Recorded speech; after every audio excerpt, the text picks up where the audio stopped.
আমাদের শ্রদ্ধেয় নেতা মাননীয় প্রধানমন্ত্রী তারেক রহমানের আমি বন্ধু না। তারেক রহমানের বন্ধু মীর শাহ আলম দুর্নীতি করল।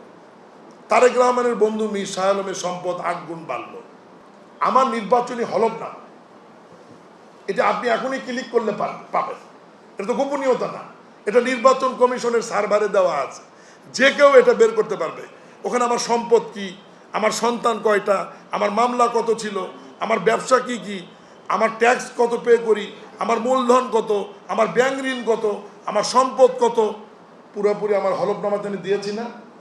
তাহলে সমস্ত হলফনামাকে আপনি হাইড করে একটা চিহ্নকে গোল চিহ্ন দিয়ে যদি বলেন যে আমি প্রতিমন্ত্রী হওয়ার পর আমার সম্পদের পরিমাণ 8 গুণ বেড়েছে, তখন কিন্তু কষ্ট লাগে।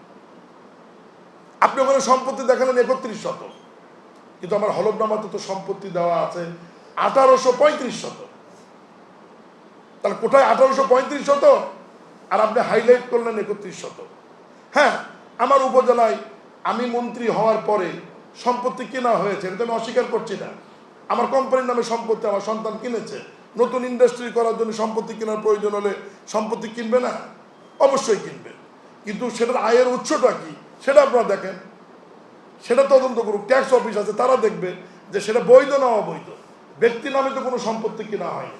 রূপসী রাইস এবং পুষ্টি মিলের নামে, ফাউন্ডেশনের নামে সম্পত্তি কেনা হচ্ছে বিকজ সেখানে আমরা নতুন ইন্ডাস্ট্রি করব, নতুন ব্যবসা করব। টাকার উৎস কি? যদি নগদে বলি, টাকার উৎস আমি যে 42 কোটি টাকা দিয়ে একটা অটো রাইস মিল বিক্রি করলাম, এখানে তো নগদ টাকার উৎস তো এখানেই বের হয়ে আসবে। আমি অন্য জায়গায় নাই গেলাম, আমার অন্য অন্য ব্যবসাগুলো নয় আমি বাদই দিলাম। এই যে আমার 12-13টি ব্যবসা, এগুলো নয় আমি বাদই দিলাম। এই বিষয়গুলো আমি আপনাদেরকে অনুরোধ করবো, নট অনলি আমি না, সমাজের যে কোনো ব্যক্তিকে হেয় প্রতিপন্ন করার আগে একটু তার ব্যাপারে বিস্তারিত শুনে জেনে তাকে একটু হেয় প্রতিপন্ন। ঠিক আছে, আমরা হয়তো আপনাদের মতো এত, মানে ঠিক আপনাদের কথা বলছি না, সরি, সমাজের অন্য অন্য রাজনীতিবিদের মতো এত গুরুত্বপূর্ণ নেতা আমি না। জাতীয় রাজনীতিতে আমার কোনো পদ পদবি ছিল না, আমি তৃণমূল থেকে উঠে এসেছি, কিন্তু আমরা কাজ তো শুরু করেছি। আমাদের কাজ করবার যোগ্যতা আছে কিনা এটা তো কিছুদিন আপনাদেরকে দেখতে হবে।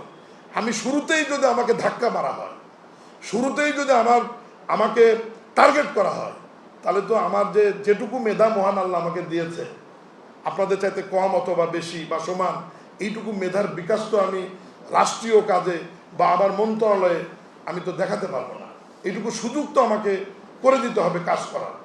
প্রিয় সাংবাদিক ভাইরা, আমি আমার মন্ত্রণালয়ে কাজ করছি, খুব স্বাচ্ছন্দ্য বোধ করি, কারণ আমার সৌভাগ্য যে আমার মন্ত্রণালয়ের মন্ত্রী দলের মহাসচিব, উনি দলের দ্বিতীয় সর্বোচ্চ ব্যক্তি, আমার পরম শ্রদ্ধেয় মির্জা ফখরুল ইসলাম আলমগীর। এবং শ্রদ্ধেয় স্যার কোনো গুরুত্বপূর্ণ সিদ্ধান্ত, আমি ওনার বয়স অনেক ছোট, নবীন হিসাবে উনি আমাকে ছাড়া কোনো সিদ্ধান্ত নেন না।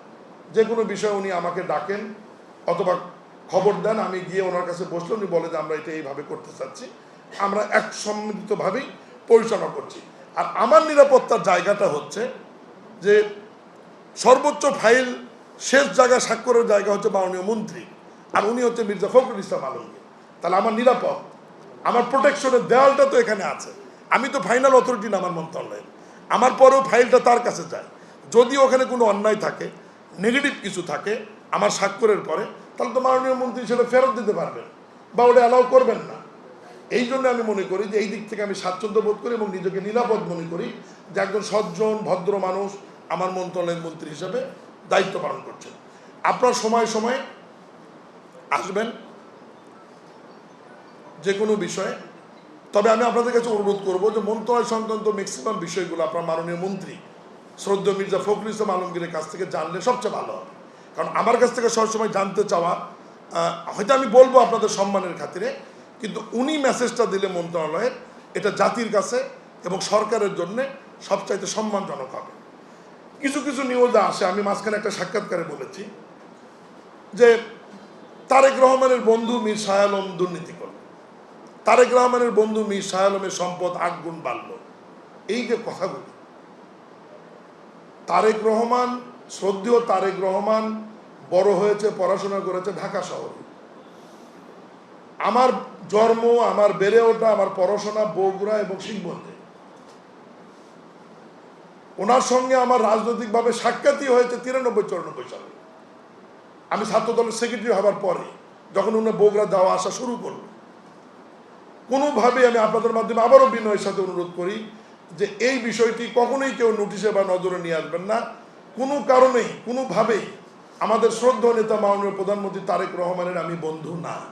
আমি জেলার দায়িত্ব পালন করবার কারণে, যেহেতু বগুড়া বাড়ি শ্রদ্ধেয় নেতা তারেক রহমানের, তার সাথে বহুবার আমার সাক্ষাৎ হয়েছে, দেখা হয়েছে, স্বাভাবিক কারণেই তিনি আমাদেরকে স্নেহ করেন এবং বিভিন্ন সময় পরামর্শ দেন। বগুড়ার মানুষ হিসেবে এইটুকু যোগাযোগ মাননীয় প্রধানমন্ত্রীর সঙ্গে আমার আছে, তিনি আমাকে চেনেন, ব্যক্তিগতভাবে জানেন, এইটুকুই তার সাথে আমার সম্পর্ক। কিন্তু অনুগ্রহপূর্বক তার সাথে আমার বয়সের অনেক তারতম্য রয়েছে। সব মিলিয়ে এই যে মানুষের সামনে যদি উপস্থাপন করেন যে তারেক রহমানের বন্ধু মীর শাহ আলম এটা করলো, এই জিনিসটা আমি এবং আমার পরিবার বা সমাজের অন্য মানুষ নিশ্চয়ই ভালোভাবে নেবেন না। অনুগ্রহপূর্বক এই জিনিসটা থেকে, এই বিষয়টা থেকে আপনারা একটু দূরে আসবেন বা সবাইকে সজাগ করবেন, এইটুকু আমি অনুরোধ করছি।